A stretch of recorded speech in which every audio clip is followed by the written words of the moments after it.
So this is my 2002 Porsche 911. It's the 3.6 liter 996, or the second generation 996. And this one's got 162,000 miles on it, but it's got about 52,000 on a rebuilt engine.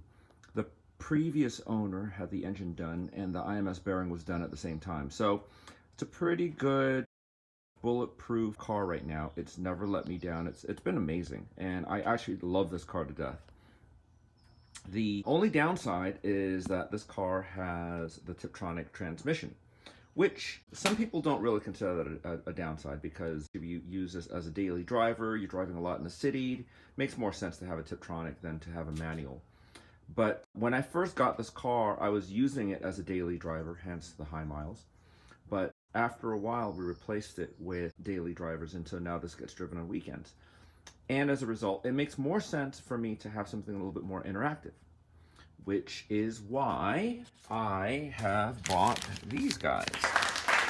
And these are paddle shifters from a Mercedes. I will be doing the conversion over the next few weeks, and I will be letting you guys know the process. I might do a video about that, just so you guys can see my struggles, or not. I tend to be a little bit on the mechanically inept side, but I've done a lot of research online, and it looks like it's a relatively easy job. You gotta take the steering wheel off, of course, and there's a little bit here that you Dremel out, and you put the paddle shifts back here. And it's basically just some simple wiring in the back. I say simple now, but when I start opening things up and I screw it all up, it's gonna be quite entertaining. So keep your eyes peeled for that video in the next few weeks. But the reason I'm doing this video is for a couple of things. And I wanted to get some feedback from you guys. So the first part is that while I was having the seat redone, the upholsterer goofed, and as a result, he disconnected the cover plate, and I can't get it back on. This is an 8-way power seats. Yeah, I'm a little bit lost on how to get it back together again. So if anybody has any recommendations or advice on how to do that, I would be very grateful. The other thing that just happened, which is very frustrating, was as I was backing up into the garage. See this? This is a wooden post. It's the same thing on the opposite side of the garage. Well, I didn't see that post in my blind spot and rubbed it against this quarter panel. So, you know, it's funny because it didn't make any noise. I didn't even realize I was rubbing against it until I'd stopped the car and I was getting out of the car, and as I got out of my seat, the car kind of moved up a little bit, and I heard this rubbing squeaky sound. And I was like, what is that? And I walked around and I saw that it was touching that pole.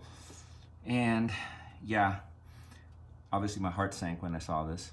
Pretty minor, but at the same time, it's still quite visible. So I'm debating what to do. I don't want to have the whole panel repainted, because I think it's going to be really hard to match the paint, especially 20-year-old paint. It's going to be really hard to match the paint. So, I mean, it already has a little bit of cracking here from the clear coat, but I'm not worried about this thing.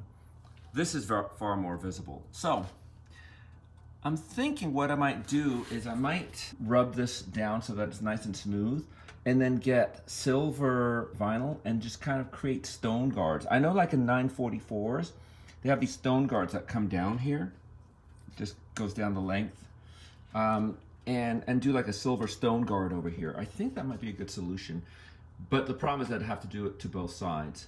So if anybody has leads or any information, if they make these already, or if I have to have them custom made, or if you have any suggestions or ideas on what I can do about this. I don't want to have the car completely resprayed, and I don't want to just respray this panel because it's never going to match. So I think this is probably my best solution for now. So I'm open for suggestions if you guys have any, and comments. Other than that, love this car to death. Here, quick look around. I'm gonna do another video more exclusively about this car soon, but it's been great. I love this thing to death. All right, thanks a lot, guys.